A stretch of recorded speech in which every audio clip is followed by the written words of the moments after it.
बहुजन संघटक विशेष संवाद 2021 या फेसबुकवरील संवाद मालिकेत मी सर्वप्रथम आपल्या सर्वांचे मनपूर्वक स्वागत करतो. बहुजन संघटक या फेसबुक पेजचे प्रमुख राहुल खांडेकर सरांनी मला या संवाद मालिकेत माझे विचार मांडण्याची संधी उपलब्ध करून दिली, त्याबद्दल मी त्यांचे मनपूर्वक आभार मानतो. तसेच महाराष्ट्रातील प्रसिद्ध वक्ता, कवी, निवेदक धम्मपाल जाधव यांनी माझा व खांडेकर सरांचा संपर्क घडवून आणला, त्याबद्दल धम्मपालचेही मनपूर्वक आभार. बहुजन संघटक या फेसबुक पेजवर आतापर्यंत विविध मान्यवरांनी आपले विचार मांडले आहेत. या संवाद मालिकेत मला माझे विचार व्यक्त करण्याची संधी मिळणे ही माझ्यासाठी एक आनंद पर्वणीच आहे असे मी मानतो. समाज परिवर्तनाचा कायम ध्यास घेतलेले विश्ववंदनीय तथागत गौतम बुद्ध, रयतेचे राजे छत्रपती शिवाजी महाराज, शिक्षण हा माणसाचा तिसरा डोळा आहे असे आवर्जून सांगणारे महात्मा ज्योतिबा फुले, आरक्षणाचे जनक छत्रपती शाहू महाराज, माता जिजाऊ, माता सावित्री आणि माता रमाई या सर्व महापुरुषांना विनम्र अभिवादन. मराठी कादंबरीतील डॉक्टर बाबासाहेब आंबेडकर या विषयाच्या संदर्भाने मांडणी करण्या अगोदर या विषयामागची थोडीशी पार्श्वभूमी आपल्याला सांगतो. डॉक्टर बाबासाहेब आंबेडकरांच्या जीवनावरील कादंबऱ्यांचा चिकित्सक अभ्यास या संशोधन विषयाच्या निमित्ताने मी माझे प्रथम मार्गदर्शक स्मृतिशेष डॉक्टर बबन भाग्यवंत सर, मार्गदर्शक स्मृतिशेष डॉक्टर सुरेश पैठणकर सर व स्मृतिशेष अविनाश डोळस सर या मान्यवरांच्या स्मृतींना विनम्र अभिवादन करतो. प्रस्तुत विषयाच्या निमित्ताने संशोधन करताना मला सातत्याने मार्गदर्शन करणारे आदरणीय प्राध्यापक doctor Pralhad Lulekar sir, doctor Satish Badve sir यांचेही मी मनपूर्वक आभार मानतो. तसं पाहिलं तर मराठी साहित्यातील डॉक्टर बाबासाहेब आंबेडकर हा विषय खूप मोठा आहे, परंतु या विषयाच्या संदर्भाने कादंबरी या वाङ्मय प्रकारापुरती मर्यादा घालून मी या विषयाची मांडणी आपल्यासमोर ठेवणार आहे. आजच्या या फेसबुक लाईव्ह पेजवर कार्यक्रम पाहणारे माझे सर्व गुरुजन, स्नेहीजन, मित्र आणि आप्तस्वकीय या विषयाच्या संनिमित्ताने भूमिका मांडताना मी या विषयाची मांडणी काही ठळक मुद्द्या आधारे आपल्यासमोर ठेवतो. दलित कादंबरीची संकल्पना, दलित कादंबरीची प्रेरणा, दलित कादंबरीची वाटचाल यासोबत दलित चरित्रात्मक कादंबरी लेखन व त्यातच डॉक्टर बाबासाहेब आंबेडकर यांच्या जीवनावरील कादंबरी लेखन व या कादंबरीतून अभिव्यक्त झालेले डॉक्टर बाबासाहेब आंबेडकर यांचं व्यक्तिमत्व या काही मुद्द्यांच्या आधारे मी आपल्यासमोर या विषयाच्या संदर्भाने मांडणी करणार आहे. साधारणपणे असं लक्षात येतं की दलित कादंबरीचा प्रारंभ हा 1960 नंतरच झालेला आहे. दलित साहित्याच्या प्रवाहात या कादंबरी या वाङ्मय प्रकाराचे लेखन विपुल झाले नसले तरी अनुल्लेखनीय नक्कीच नाही.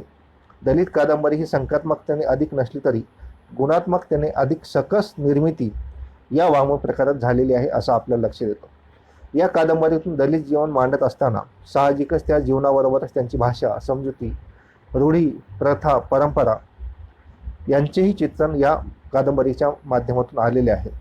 तसंच डॉक्टर बाबासाहेब आंबेडकर यांच्या सामाजिक प्रबोधनानंतर दलित समाजात झालेल्या परिवर्तनाचा वेधही या कादंबरीने घेतला आहे.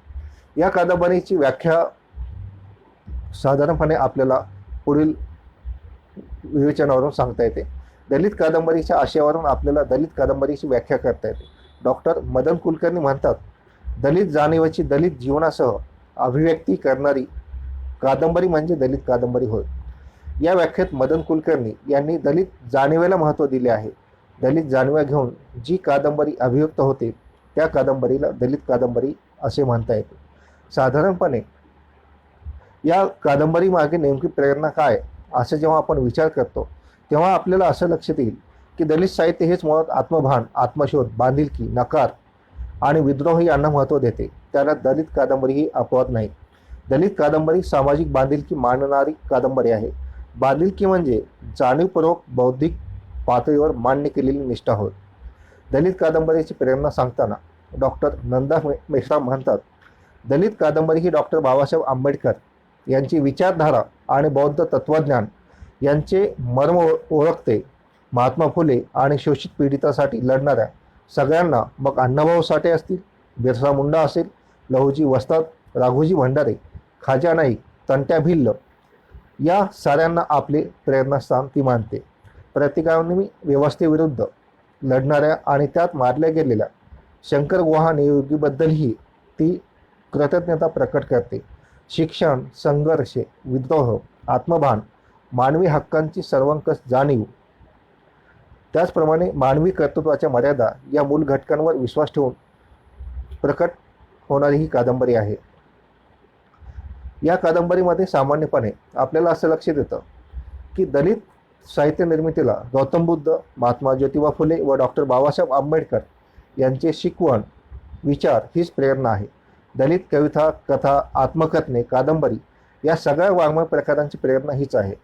गौतम बुद्धाने दिलेली समतेची शिकवण, महात्मा फुले यांनी संघर्षाची करून दिलेली जाणीव आणि डॉक्टर बाबासाहेब आंबेडकर यांनी प्रत्यक्ष संघर्ष करण्याचा दिलेला आत्मविश्वास, यातूनच दलित साहित्य निर्मितीला एक आंतरिक प्रेरणा मिळाली. तीच प्रेरणा दलित कादंबरीच्या निर्मितीलाही खऱ्या अर्थाने कारणीभूत ठरली आहे असं आहे.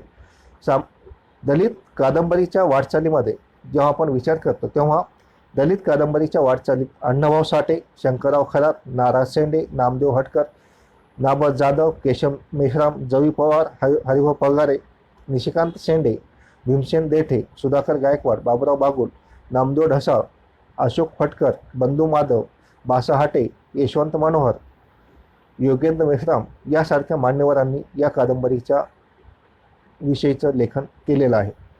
या कादंबरीचा प्रवाह हा अधिक विकसित होत गेलेला आहे. दलित कादंबरीकारांनी दलित कादंबरीचा प्रवाह अधिक विकसित केला आहे. दलित कादंबरीतून प्रत्येक लेखकानं आपलं लेखन विश्व, आपलं अनुभव विश्व वाचकांसमोर मांडले आहे. त्यांचे जगणे हे वाचकांपर्यंत पोहोचवण्याचे कार्य दलित कादंबरीचा लेखक या माध्यमातून करत आहे. तसेच सामाजिक वास्तवाचे प्रत्येकारी चित्रणही या कादंबऱ्यांनी केले आहे. दलित कादंबरीकारांनी दलित कादंबरीतून महार, मांग, भटक्या जमाती, तमाशगीर, वाघ्या मुरळी, वेठबिगार, झोपडपट्टी, फुटपाथवरील जीवन, स्त्रियांवरील अत्याचार, वर्गसंघर्ष, फाशीपार्टी, आंतरजातीय विवाह याविषयी निर्माण झालेल्या समस्या यांचं लेखन दलित कादंबरीच्या माध्यमातून केलेलं आहे. दलित कादंबरी ही जसं दलित समाजाचे उपेक्षितपणाचे चित्रण करते, त्याचप्रमाणे या कादंबरी लेखनात काही चरित्रात्मक कादंबऱ्यांची निर्मिती झालेली आहे, याचाही आपल्याला विचार करावा लागतो. या कादंबऱ्यांचे चरित्रात्मक कादंबऱ्यांचे नायक हे आमच्या इतिहासातील तथागत गौतम बुद्ध, यशोधरा, महात्मा फुले, सावित्रीबाई फुले, डॉक्टर बाबासाहेब आंबेडकर, रमाबाई आंबेडकर असे असामान्य व्यक्तिमत्व आहेत.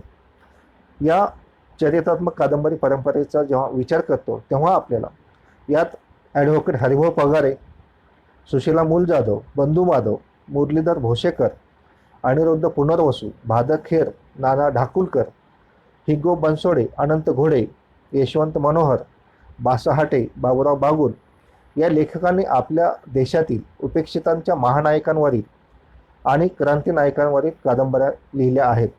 तथागत गौतम बुद्ध, यशोधरा, महात्मा फुले, सावित्रीबाई फुले, डॉक्टर बाबासाहेब आंबेडकर आणि रमाबाई आंबेडकर या असामान्य व्यक्तिमत्वाभोवतीच या कादंबऱ्या गुंफलेल्या आहेत. तसंच भाऊ फक्कड व सोनबा येवले यांच्यासारख्या सामान्य व्यक्तींच्या जीवनाचे वर्णनही या कादंबरीच्या माध्यमातून लेखकांनी केलेलं आहे. ॲडव्होकेट हरिभाऊ पगारे यांनी क्रांतिबा ज्योतिबा फुले यांच्या जीवनावर झुंजार ही कादंबरी लिहिली.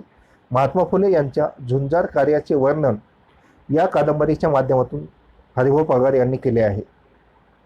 यासोबत हिग्गो बनसोडे यांची आभाळ एवढी ही चरित्रात्मक कादंबरी सावित्रीबाई फुले यांच्या जीवनावर लिहिलेली आहे.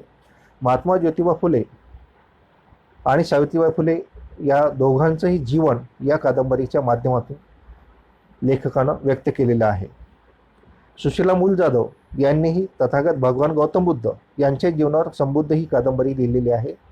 यासोबत या कादंबरीमध्ये भगवान बुद्धाला एक माणूस म्हणून रेखाटण्याचा प्रयत्न सुशीला मूल जाधव यांनी केलेला आहे. बंधू माधव यांनीही डॉक्टर बाबासाहेब आंबेडकर यांच्या सहचारिणी रमाबाई आंबेडकर यांच्या जीवनावरील रमाई या कादंबरीचं लेखन केलेलं आहे. यासोबत नाना ढाकुलकर यांनी रमाबाई आंबेडकर यांच्या जीवनावर प्रकाश टाकणारी त्यागवंती रमामाऊली ही कादंबरी लिहिलेली आहे. डॉक्टर दास गजघाटे यांनी सावित्रीबाई फुले यांच्या जीवनावर ज्योतिकांता सावित्री या कादंबरीचं लेखन केलेलं आहे. या सर्व कादंबऱ्यांच्या माध्यमातून धर्म, रूढी, अंधश्रद्धा, अज्ञान, दारिद्र्य, कर्मकांड यांच्या बंधनातून बहुजन समाजाला मुक्त करण्याचे कार्य सावित्रीबाई फुलेंनी कसे केले याचा आलेखच वाचकांसमोर दास गजघाटे यांनी ठेवला आहे. डॉक्टर यशवंत मनोहर यांनी सुद्धा रमाई, मी सावित्री आणि मी यशोधरा अशा 3 लघु कादंबऱ्यांचं लेखन केलेलं आहे.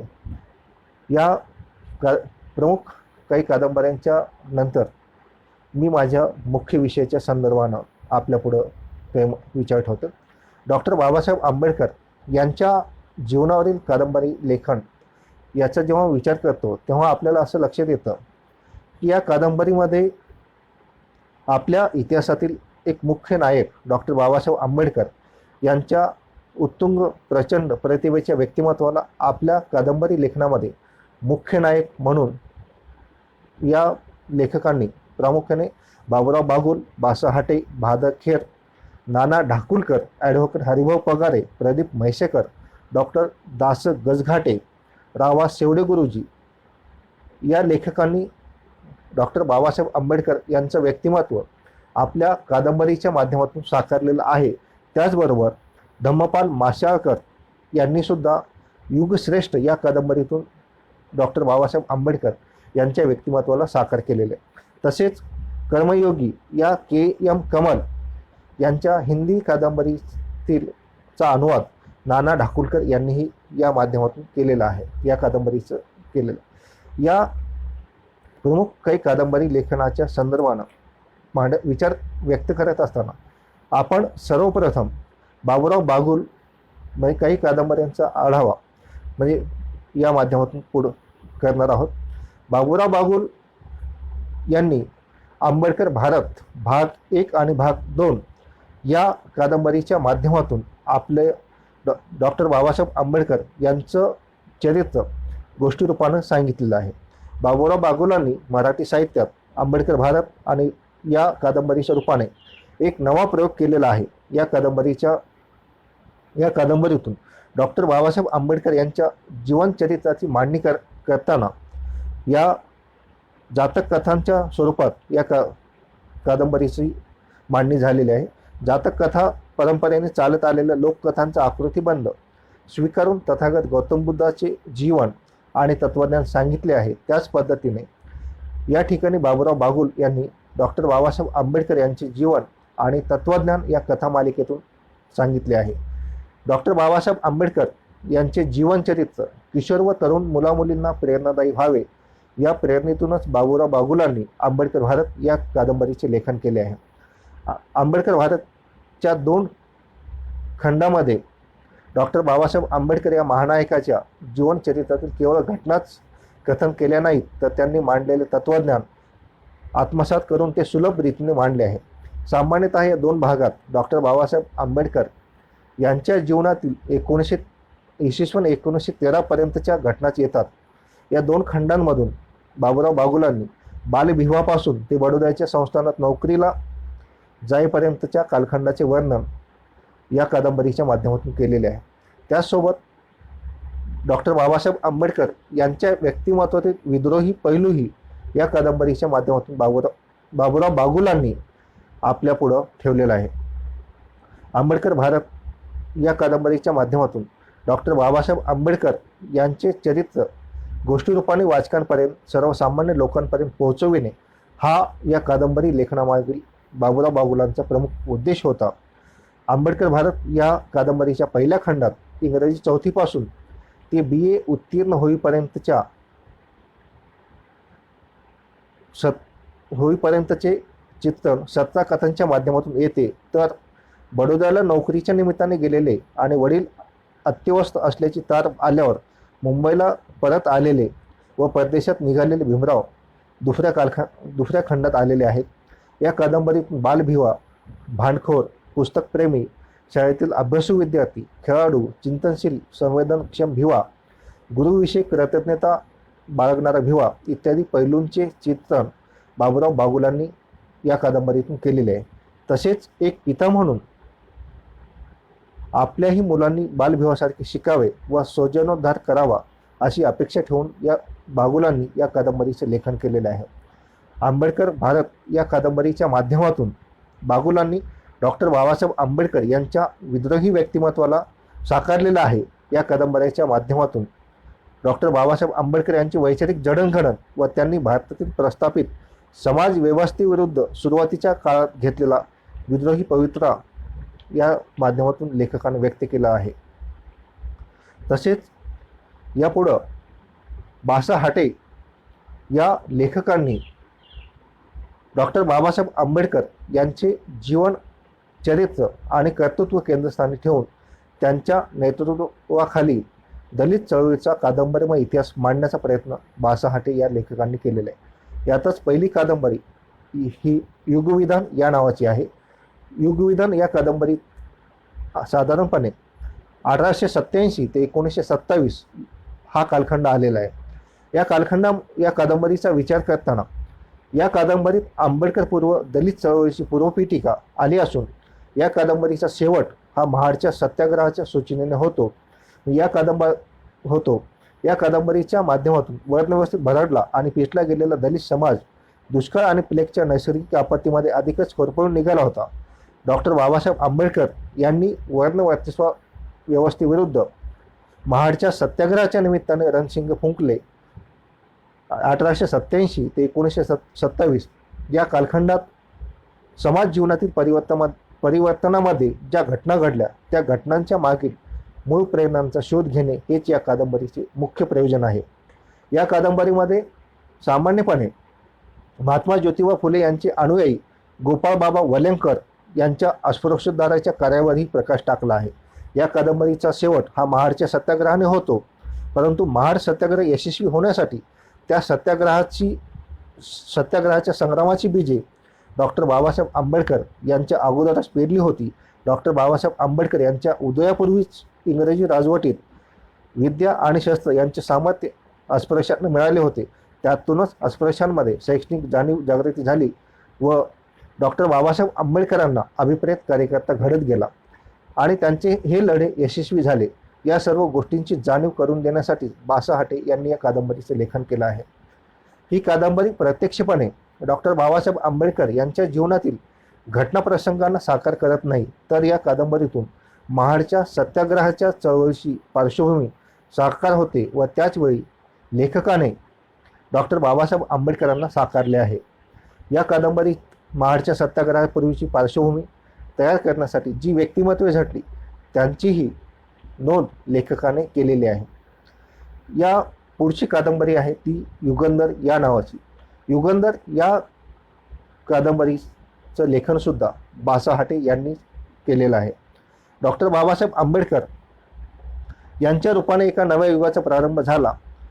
या प्रेरणा पुरुषाच्या नेतृत्वाखाली अनेक शैक्षणिक, सामाजिक, धार्मिक आणि राजकीय लढे लढले गेले. त्यांच्या रूपानेच सामाजिक अन्यायाविरुद्ध लढण्याचे सामर्थ्य अस्पृश्यांना मिळाले. त्यामुळेच डॉक्टर बाबासाहेब आंबेडकर यांच्या या अलौकिक प्रतिभेची कार्याची ओळख वाचकांना व्हावी या प्रयोजनातूनच या कादंबरीचे लेखन लेखकांनी केलेले आहे. डॉक्टर बाबासाहेब आंबेडकर यांच्या गौरवशाली कालखंडाचे वर्णन या कादंबरीत लेखकांनी केलेले आहे. या कादंबरीविषयी बासा हाटे यांच्या लेखनाची नेमकी भूमिका काय आहे किंवा या कादंबरीमध्ये नेमके बासा हाटे काय मानतात याचाही आपल्याला इथे थोडक्यात विचार करावा लागेल. या कादंबरीची जी काही वैशिष्ट्ये आहेत, साधारणपणे डॉक्टर बाबासाहेब आंबेडकर यांच्या सामाजिक लढ्याच्या प्रारंभापासून ते धम्मदीक्षा समारंभापर्यंत च्या म्हणजे 14 ऑक्टोबर 1956 पर्यंतच्या गौरवशाली कालखंडाचे वर्णन युगंधर या कादंबरीमध्ये आलेले आहे. युगंधर हे डॉक्टर बाबासाहेब आंबेडकर यांना लेखकाने वापरलेले संबोधन आहे. प्रखर राष्ट्रनिष्ठा आणि दलितांचा एकमेव कैवारी अशा दुहेरी भूमिकेतून जगणाऱ्या डॉक्टर बाबासाहेब आंबेडकर यांचा जीवनपट या कादंबरीच्या माध्यमातून लेखकाने आपल्यासमोर मांडला आहे. युगंधर या कादंबरीचा कालखंड हा वर्णव्यवस्थेविरुद्धच्या लढ्यातील अत्यंत गौरवशाली कालखंड आहे. त्याचबरोबर तितकेच त्या कालखंडातील राजकीय सामाजिक ताणतणाव लक्षात घेऊन त्या कालखंडाचे निर्दोष वर्णन बासाहटे यांनी केलेले आहे. डॉक्टर बाबासाहेब आंबेडकर यांच्या सामाजिक लढ्याचा आरंभबिंदू म्हणजेच महाडचा सत्याग्रह या घटनेपासूनच डॉक्टर बाबासाहेब आंबेडकर यांनी आपल्या सामाजिक लढ्यास प्रारंभ केला.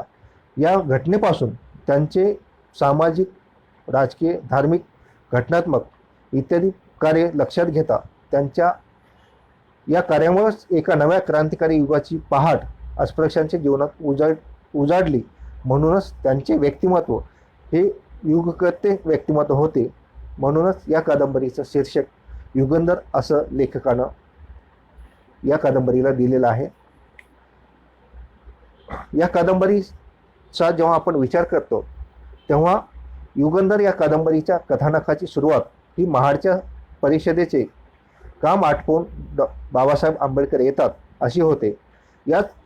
याच कथानकाला पुढे नेत असताना चौदार तळ्याच्या शुद्धीकरणाचा प्रसंग, महाडचा खटला, राजरत्नाचा मृत्यू, मनुस्मृती दहन प्रसंग, पांडवलेणीचा प्रसंग, सायमन कमिशनचा निषेध, लाला लजपतराय यांची भेट, पर्वती सत्याग्रह, चाळीसगाव येथील सभा, काळाराम मंदिर सत्याग्रह, गोलमेज परिषदेतील डॉक्टर बाबासाहेब आंबेडकर यांची भूमिका व कार्य, पुणे करार, राजगृहाची उभारणी, दौलताबाद किल्ल्यातील अस्पृश्यतेचा प्रसंग, रमाबाईंचे निधन, डॉक्टर बाबासाहेब आंबेडकर यांची धर्मांतराची घोषणा, डॉक्टर बाबासाहेब आंबेडकर यांनी धर्मांतर करावे यासाठी विविध धर्मियांकडून त्यांना दिलेली प्रलोभने, डॉक्टर बाबासाहेब आंबेडकर यांचा खेड मंत्रिमंडळातील शपथविधी, डॉक्टर बाबासाहेब आंबेडकर यांच्या नेतृत्वाखाली विधिमंडळावरील शेतकऱ्यांचा मोर्चा, प्राचार्य डॉक्टर बाबासाहेब आंबेडकर, गिरणी कामगारांचा लढा, थॉट्स ऑन पाकिस्तान या ग्रंथाची निर्मिती,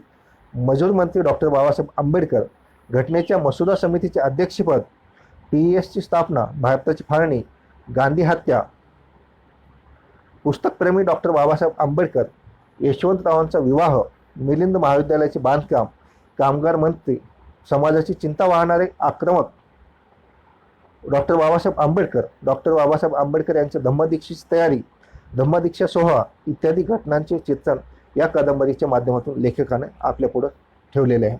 या पुढची कादंबरी आहे ती प्रबुद्ध. भादखेर यांनी या कादंबरीचं लेखन केलेलं आहे. डॉक्टर बाबासाहेब आंबेडकर यांच्या झुंजार व्यक्तिमत्वाला साकारणारी ही एक कादंबरी आहे.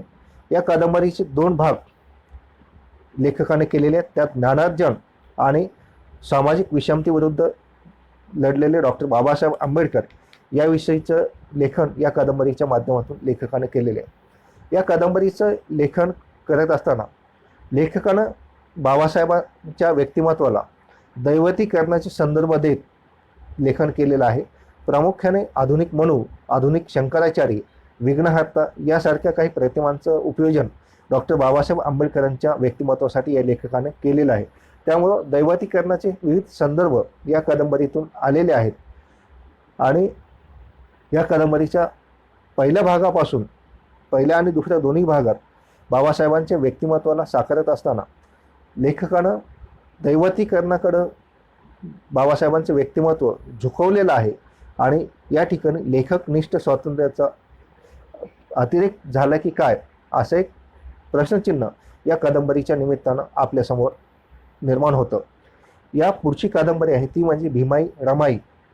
या कादंबरीचं लेखन नाना ढाकुलकर यांनी केलेलं आहे. भीमाई रमाई ही नाना ढाकुलकर यांची भारतरत्न डॉक्टर बाबासाहेब आंबेडकर आणि त्यांच्या सहचारिणी रमाबाई आंबेडकर यांच्या पूर्वजीवनावर आधारित कादंबरी आहे. या कादंबरीत डॉक्टर बाबासाहेब आंबेडकर यांच्या जन्मापासून म्हणजेच 1891 पासून ते 1923 पर्यंतच्या जीवनातील घटना प्रसंगाचेच वर्णन या कादंबरीत लेखकाने केलेले आहे. या कादंबरीच्या लेखकाने डॉक्टर बाबासाहेब आंबेडकरांची अनेक चरित्रे वाचली आणि त्यातूनच प्रेरणा घेऊन या कादंबरीचं लेखन केलं, अशी एक प्रामाणिक भूमिका या कादंबरीच्या निर्मितीमागची लेखकाने मान्य केलेली आहे. या कादंबरीच्या शीर्षकावरून डॉक्टर बाबासाहेब आंबेडकर यांच्या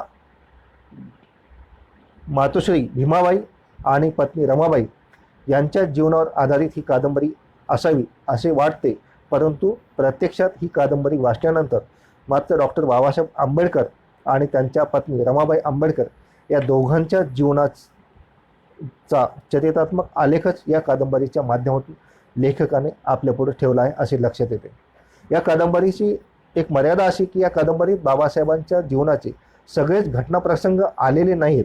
1923 पर्यंतचेच घटनाप्रसंग या कादंबरीत लेखकानं व्यक्त केलेले आहेत. 1923 पासून पुढचा कालखंड या कादंबरीत आलेला नाही.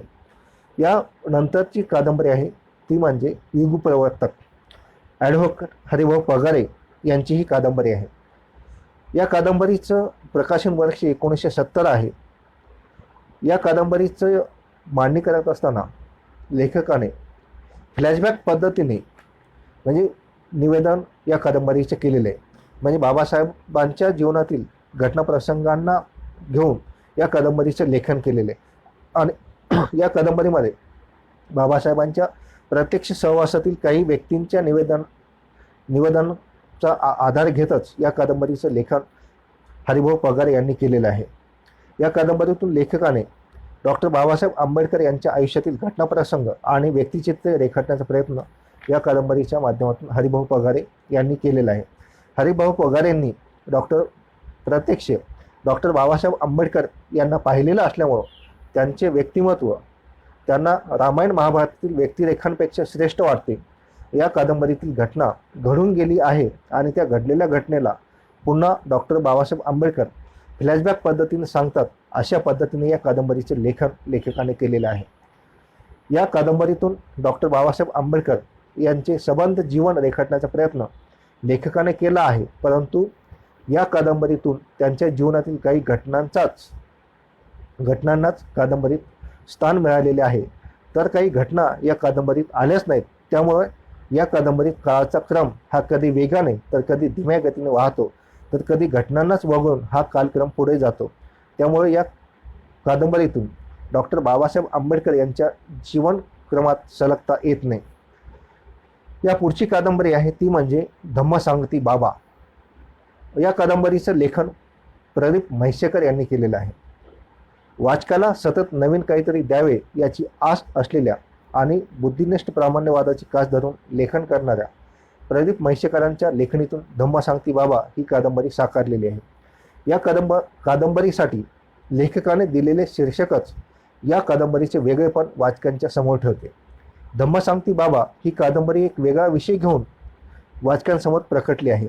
या कादंबरीमध्ये काल्पनिकता आणि सत्य या दोन्हींचे संमिश्रण वाचकांना पाहावयास मिळते. या कादंबरीत डॉक्टर बाबासाहेब आंबेडकर त्यांचे 4 नातू यांच्यात झालेला हा संवाद काल्पनिक तर आहेच, परंतु बुद्ध आणि त्यांचा धम्म या ऐतिहासिक सत्याचाही यात समावेश केला आहे. या कादंबरीमध्ये लेखकाने प्रामुख्याने डॉक्टर बाबासाहेब आंबेडकर आणखी काही काळ जगले असते तर त्यांनी आपल्या नातवांना धम्म कसा सांगितला असता अशी कल्पना करून डॉक्टर बाबासाहेब आंबेडकरांच्या संबंधाने आणि भगवान बुद्ध आणि त्यांचा धम्म या ग्रंथाच्या निमित्ताने ऐतिहासिक तत्त्वज्ञान कसं सांगितलं असतं बाबासाहेबांनी आपल्या नातवांना याविषयीचा विचार लेखकाने आपल्या पुढे ठेवला आहे. या कादंबरीमध्ये लेखकाने एका अनोख्या विषयाला हात घातला आहे. डॉक्टर बाबासाहेब आंबेडकर हे जर काही काळ अजून जगले असते तर त्यांनी नक्कीच आपल्या नातवांना धम्म सांगितला असता. या कल्पनात्मकतेस वास्तव जीवनाचे संदर्भ देऊन लेखकाने आपल्या पुढे ठेवले आहे. या कादंबरीत डॉक्टर बाबासाहेब आंबेडकर आपल्या बाळ, बॉबी, आनंद आणि बेबी या 4 नातवांना बुद्धाचा धम्म गोष्टीरूपात सांगताना दिसतात. बुद्ध चरित्राची आणि बुद्ध विचारांची मुलांच्या पातळीवर जाऊन केलेली कलात्मक मांडणी या कादंबरीत आपल्याला पाहावयास मिळते. या पुढची एक महत्त्वाची कादंबरी आहे या कादंबरीचं नाव चंदनाला पुसा असं आहे. या कादंबरीचं लेखन डॉक्टर दास गजघाटे यांनी केलेलं आहे. तसं पाहिलं तर ही कादंबरी जवळपास 600 पानांची आहे. या कादंबरीत लेखकाने डॉक्टर बाबासाहेब आंबेडकर यांच्या जन्मापासून ते त्यांच्या महापरिनिर्वाणापर्यंतचा बरेचसे घटना संदर्भ, वेगवेगळ्या संदर्भ, जीवनक्रम हा या कादंबरीत मांडलेला आहे. डॉक्टर बाबासाहेब आंबेडकर यांच्या जीवन चरित्रावर आधारलेली ही कादंबरी आहे. या कादंबरीच्या माध्यमातून लेखकाने डॉक्टर बाबासाहेब आंबेडकर यांच्या जीवन चरित्रात अधिकाधिक वस्तुस्थिती आणण्याचा प्रयत्न केलेला आहे. डॉक्टर बाबासाहेब आंबेडकर नावाचा माणूस स्वतः समजून घ्यावा व तो इतरांना समजावून सांगावा या भूमिकेतूनच लेखकाने या कादंबरीचं लेखन केलं आहे. डॉक्टर बाबासाहेब आंबेडकर हे एक थोर युगपुरुष होते, पण त्याही आधी ते एक माणूस होते. त्यांच्यातला माणूस केंद्रवरती ठेवून लेखकाने ही कादंबरी लिहिलेली आहे. या कादंबरीच्या लेखनासाठी लेखकाने धनंजय कीर, चांगदेव खरमोडे यांच्या डॉक्टर बाबासाहेब आंबेडकर यांच्या जीवनावरील चरित्र ग्रंथांचा आधार घेतला आहे. या कादंबरीमध्ये लेखकाने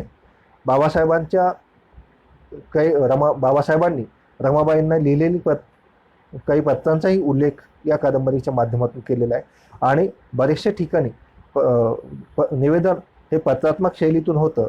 त्यासोबत कधीकधी एखाद्या घटनाप्रसंगाला व्यक्त करत असताना लेखकाने त्या घटनाप्रसंगानुरूप वर्णनं तर केली आहेत, परंतु कधीकधी पाल्याव्यक्तसुद्धा या कादंबरीच्या माध्यमातून जाणवते असे या निमित्तानं सांगता येईल. डॉक्टर बाबासाहेब आंबेडकर यांच्या जन्मापासून ते त्यांच्या महानिर्वाणापर्यंतचे वर्णन या कादंबरीतील 27 प्रकरणांमधून येते. या कादंबरीत घटनाप्रसंगाचे विश्लेषण करताना कधीकधी पाल्याव्यक्ता येत असली तरी बाबासाहेबांचे व्यक्तिमत्व बारकाव्यानिशी साकारण्याचा प्रयत्न या कादंबरीच्या लेखकाने केला आहे. हे आपल्याला या ठिकाणी निर्वातपणे मान्यच करावे लागते. यात आणखी एक महत्त्वाची कादंबरी, या कादंबरीचं नाव आहे समता संग्राचे समर्थ सेनानी बुद्धभक्त डॉक्टर बाबासाहेब आंबेडकर. या कादंबरीचं लेखन रावा शेवडे गुरुजी यांनी केले आहे. ही कादंबरी तसं पाहिलं तर फक्त 40 पानांची आहे आणि ही कादंबरी एक लहान मुलांना साठी म्हणून लिहिलेली कादंबरी आहे. या कादंबरीत अतिशय संक्षिप्त स्वरूपात लहान मुलांना समजेल अशा भाषेत रावा शेवडे गुरुजी यांनी बाबासाहेबांचं जीवनचरित्र रेखाटण्याचा प्रयत्न केला आहे. लहान मुलांचे बालमानस लक्षात घेऊन या कादंबरीचं लेखन बासाहाटी यांनी केलेलं आहे. आता या सर्व कादंबऱ्यांचा थोडक्यात आढावा पाहिल्यानंतर डॉक्टर बाबासाहेब आंबेडकर यांचं व्यक्तिमत्व लेखकाने वेगवेगळे संदर्भ देत कसं साकारलं आहे याचा एक थोडक्यात आढावा मी या विषयाच्या निमित्तानं आपल्यापुढं ठेवणार आहे. डॉक्टर बाबासाहेब आंबेडकर यांच्या व्यक्तिमत्वाला जे काही विविध पैलू लाभलेले आहेत, यात प्रेमळ पिता, संवेदनशील माणूस, जिज्ञासू भिवा, चिकित्सक भिवा, कौटुंबिक भीमराव, प्रेमळ पिता, बुद्धिमान भीमराव या काही वैशिष्ट्यांचा आधार घेत प्रत्येक कादंबरीकाराने बाबासाहेबांच्या व्यक्तिमत्वाला अधोरेखित करताना जे काही घटनाप्रसंग निर्माण केले आहेत, त्या घटनाप्रसंगांच्या माध्यमातून बाबासाहेबांचं व्यक्तिमत्व साकारण्याचा प्रयत्न लेखकाने कसा केला आहे याचे काही संदर्भ मी मोजकेपणाने आपल्यापुढं ठेवतो. यात सर्वप्रथम आंबेडकर भारत या खंड 1 मध्ये शालेय जीवनातील हट्टी, भांडखोर, हूड, संवेदनक्षम, ग्रंथप्रेमी, आत्मविश्वासू, खेळाडू व मानी स्वभावाचा बालभिवा येतो. तर आंबेडकर भारत खंड 2 मध्ये संवेदनशील, बुद्धिमान, चौकस, चिकित्सक, जिज्ञासू, जिद्दी, बेडर, आशावादी व तेजस्वी भीमराव, कौटुंबिक भीमराव, प्रेमळ पिता असे भीमरावांच्या व्यक्तिमत्वाचे प्रत्येकाचे चित्रण बागुलांनी या कादंबरीतून केले आहे. बालभिवाच्या व्यक्तिमत्वातील संवेदनशीलता, शीघ्र संतापी वृत्ती, चिंतनशील, स्वाभिमानी व काव्यात्मक वृत्ती बागुलांनी वेगवेगळ्या प्रसंगामधून जिवंतपणे या कादंबरीतून चित्रित केली आहे. यात संवेदनशील भिवा, बालभिवा या गोष्टीला स्पष्ट करताना एक प्रसंग बाबूराव बागुल रेखाटतात. तो प्रसंग म्हणजे केळुस्कर गुरुजी व बाल भिवा हे जेव्हा सयाजीराव गायकवाड महाराजांना भेटण्यासाठी मलबार हिल भागात टांग्यात बसून जातात तेव्हाचा प्रसंग या बाबूराव बागुलांनी या ठिकाणी व्यक्त केला आहे. बाबूराव बागुल लिहितात, संवेदनशील भिवा कसा आहे या संवेदनशील भिवाचं वर्णन करत असताना ते एक घटनाप्रसंग आपल्या पुढे ठेवतात. ते लिहितात, चढ लागला होता म्हणून टांग्याची गती एकदम हळू झाली होती. दोघेही घोड्याकडे बघू लागले. घोड्याची मान पुढे झुकली होती. पाठीला ताण पडू लागला होता. पायाचे स्नायू ताणले जात होते आणि टांगेवाला चाबूक फडकवीत ओरडत होता. भिवा घोड्याची होणारी दमछाक बघत होता. एका प्राण्याच्या मानेवर एक टांगा आणि 3 माणसे एवढे ओझे आणि त्यातही त्याला चढ रस्ता चढायचा आहे. भिवाला दया आली. घोड्याचे थोडे ओझे कमी करावे म्हणून तो केळुस्कर गुरुजींकडे बघत म्हणाला, सर मी जरा खाली उतरू का? का रे? थोडेसे चालावे म्हणून. त्या घोड्याला जरा त्रास होतो तेवढा हलकं वाटेल. टांगेवाले भाई जरा बाजू हो, मैं उतरता. कोई ज़रूरत नहीं छोटे बाबू, घोड़े को तकलीफ हो रही है ना. सेठ छोटे बाबू बड़े रहमदिल है. 1-2 मिनिट बाबू. केळुस्कर गुरुजींना त्यांची ही सहानुभूती आवडली. म्हणजे कामगार वस्तीत राहणारा महार जातीतला मुलगा काव्यात्मक असू शकतो, संवेदनशील असू शकतो, कोमल अंतःकरणाचा असू शकतो, निसर्गाबद्दल त्याला ओढ असू शकते, म्हणजे ब्राह्मण म्हणत ते खरं नाही तर. असा एक घटनाप्रसंग या माध्यमातून बाबूराव बागुलांनी संवेदनशील बालभिवाची व्यक्तिरेखा आपल्या पुढे ठेवलेली आहे. यासोबत तत्वज्ञ बाबासाहेब आंबेडकर यांची व्यक्तिरेखा सुद्धा या कादंबरीतून बाबूराव बागुलांनी आपल्या पुढं ठेवलेली आहे. इथे तत्वज्ञ नेमकं काय तत्वज्ञान मांडलं ते आंबेडकर भारत या कादंबरीतून बागुलांनी भीमरावाच्या व्यक्तिमत्वातील तत्वज्ञानाचे चित्रण केले आहे. डॉक्टर बाबासाहेब आंबेडकर यांच्या आयुष्यात त्यांनी आपल्या जीवनाचे तत्वज्ञान मांडले आहे.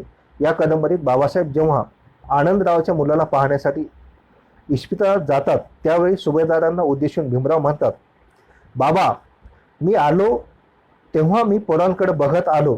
सर्व मुलं सारखी दिसली मुलांसारखी, पण बाळंतिणीला बघण्यासाठी आलेले गुजराती, मराठी, महार, ब्राह्मण, मराठे, कायस्थ, कोकणी आणि घाटी दिसले. आणि माझ्या मनात प्रश्न आला, मुलाला जात नसतेच, त्याला धर्म नसतो, तो कळता होईल तेव्हा त्याच्यावर आईबाप सांगून शिकून संस्कार करून त्याला हिंदू व मुसलमान करतील, जात देतील, नंतर वेश देतील आणि त्याला त्यांच्यासारख्या करतील. म्हणजे जन्मतो तेव्हा जीव विश्वात्मक असतो, विश्वमानव असतो. मोठा झाल्यावर तो त्याच्या आईबापांच्या जातीचा, धर्माचा होतो. या प्रसंगातून भीमरावांनी जातीच्या संबंधीचे आपले तत्वज्ञान मांडले आहे.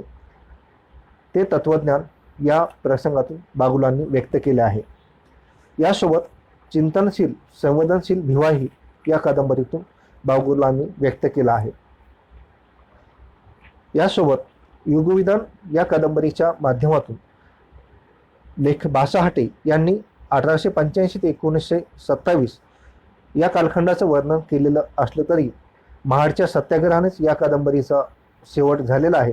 परंतु या कादंबरीत प्रत्यक्षपणे डॉक्टर बाबासाहेब आंबेडकर यांची व्यक्तिरेखा लेखकानं कुठंच चित्रित केलेली नाही आहे. यात पुढची जी कादंबरी आहे ती आहे युगंधर या नावाची. युगंधर या कादंबरीचा कालखंड हा साधारणपणे 1927 ते 1956 म्हणजे महाडचा सत्याग्रह ते धम्मदीक्षा हाच कालखंड या कादंबरीच्या माध्यमातून लेखकानं आपल्या पुढे ठेवलेला आहे. या कादंबरीतून बाबासाहेब आंबेडकर यांची व्यक्तिरेखा आपल्याला कौटुंबिक व्यक्तिरेखा म्हणून येते. यासोबत आक्रमक डॉक्टर बाबासाहेब आंबेडकर याही बाबींचा विचार इथे आपल्याला करता येतो. या कादंबरीतून कौटुंबिक बाबासाहेबांची व्यक्तिरेखा पाहत असताना आपल्याला असं लक्षात येतं की युगंधर या कादंबरीमध्ये लेखकाने डॉक्टर बाबासाहेब आंबेडकर यांच्या कौटुंबिक व्यक्तिरेखेला साकारत असताना एक घटनाप्रसंग आपल्या पुढे ठेवला आहे. तो घटनाप्रसंग असा आहे की एक बाबासाहेब हे प्रकांड पांडित्याचं एक उदाहरण, मूर्तिमंत उदाहरण होते, परंतु ज्ञानाने मोठी असलेली माणसे कौटुंबिक दुःखाच्या प्रसंगी किती हळवी होतात याचं एक प्रसंग या निमित्तानं कादंबरीच्या माध्यमातून बासाहाटे यांनी आपल्या पुढे ठेवलेला आहे. डॉक्टर बाबासाहेब आंबेडकर यांच्या राजरत्नाचा जेव्हा मृत्यू होतो तेव्हा त्या प्रसंगी बाबासाहेब किती हळवे झाले ते व्यक्त करत असताना लेखक म्हणतात, रमाबाई चूप झाली, आषाढातला तो काळाकुट्ट दिवस उगवला, राजरत्नाची प्रकृती अगदी तोळामासा झाली होती आणि अगदी तिच्या डोळ्यासमोर त्या इवल्या जीवानं टुकटुक बघत असतानाच साहेबांच्या मांडीवर पापण्या मिटल्या. त्या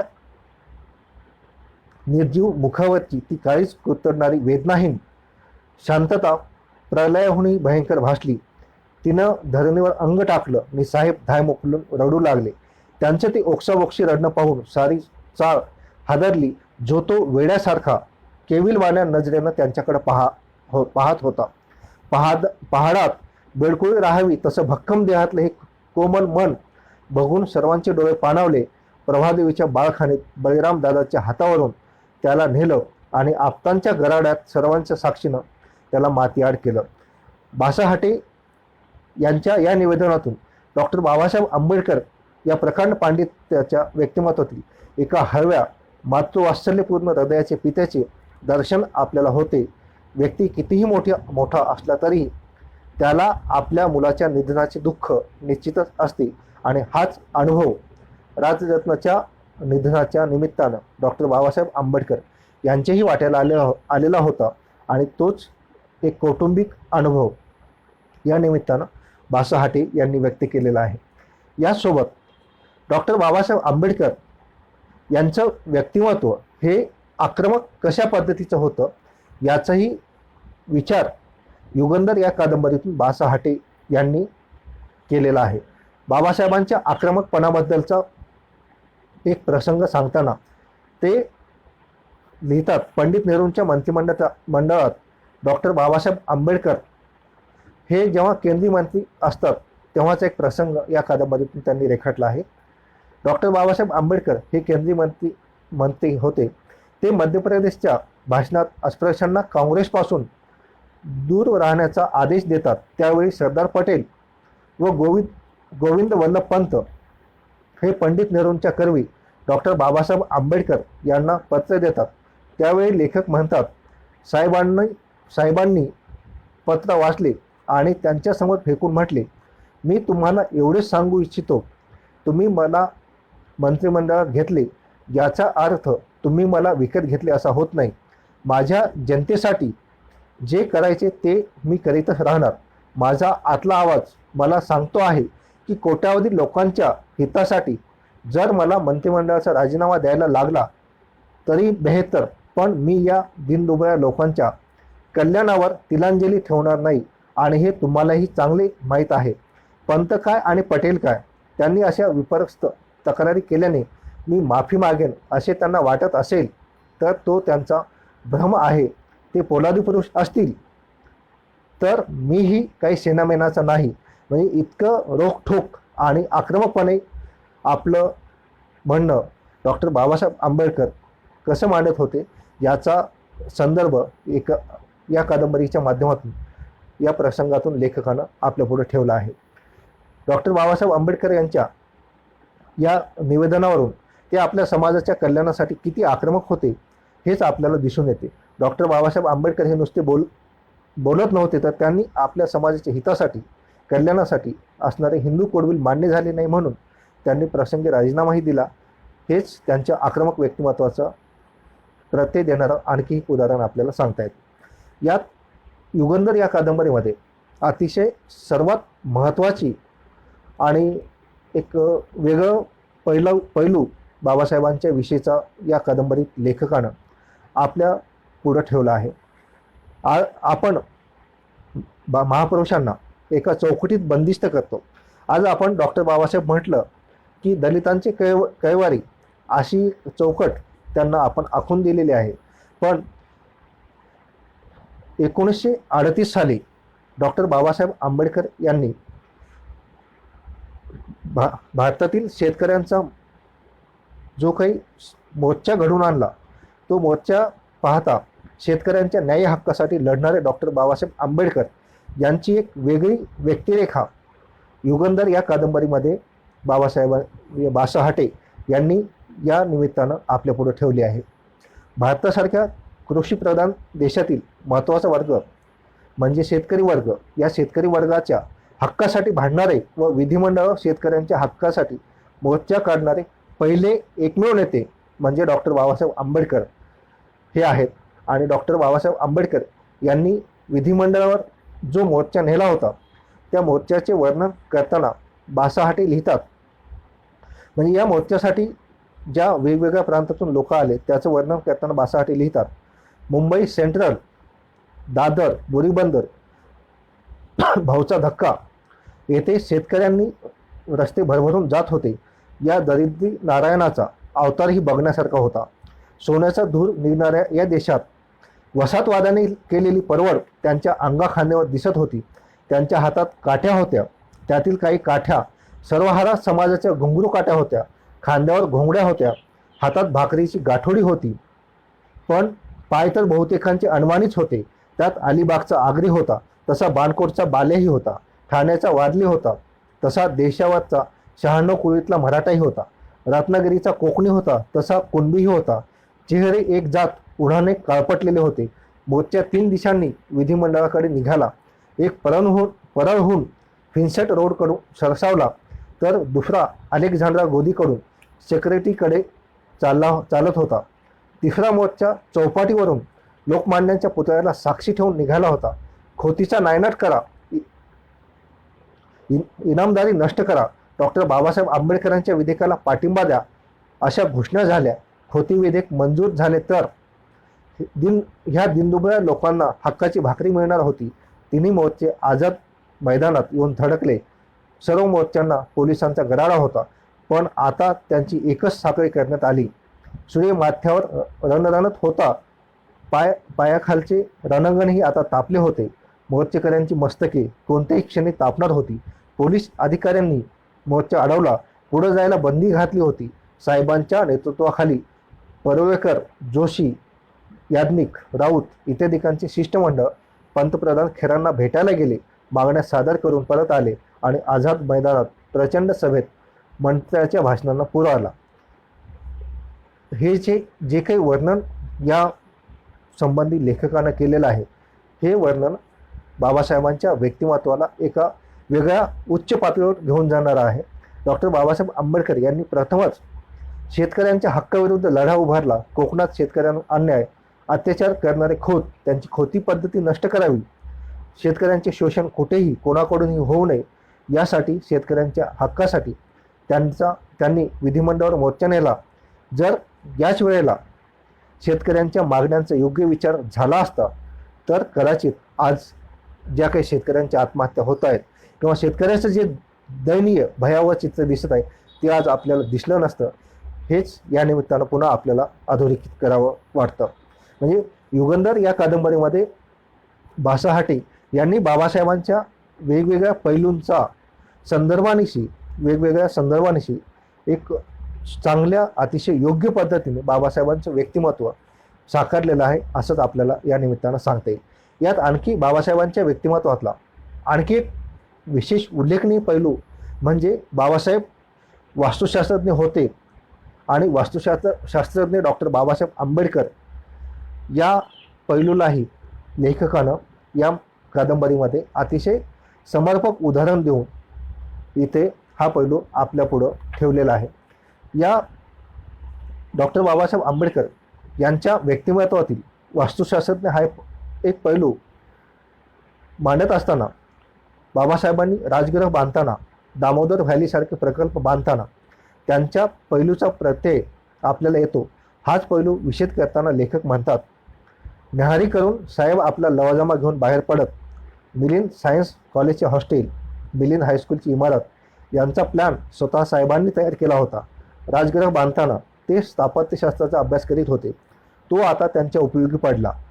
दिल्लीत असताना त्यांनी लोककल्याणाच्या ज्या काही गोष्टी केल्या होत्या त्यात धरणे, विमानतळ, पूल, कित्येक इमारती यांचा समावेश होता.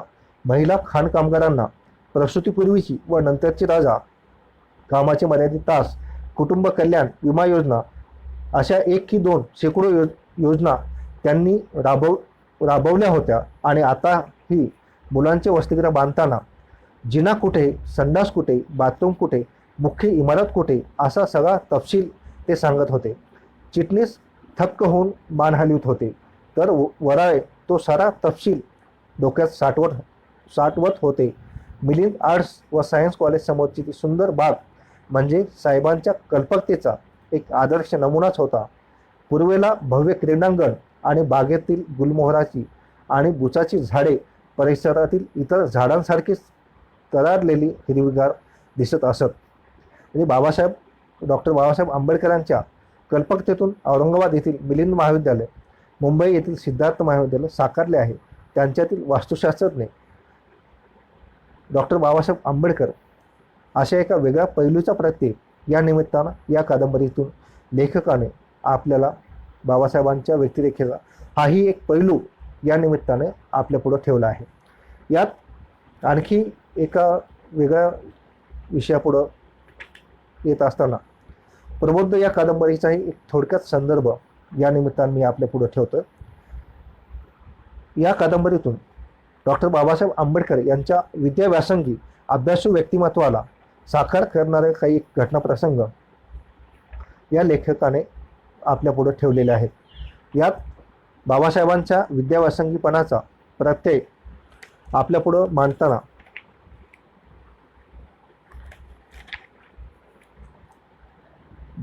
भादखेर यांनी जो प्रसंग उभारलेला आहे तो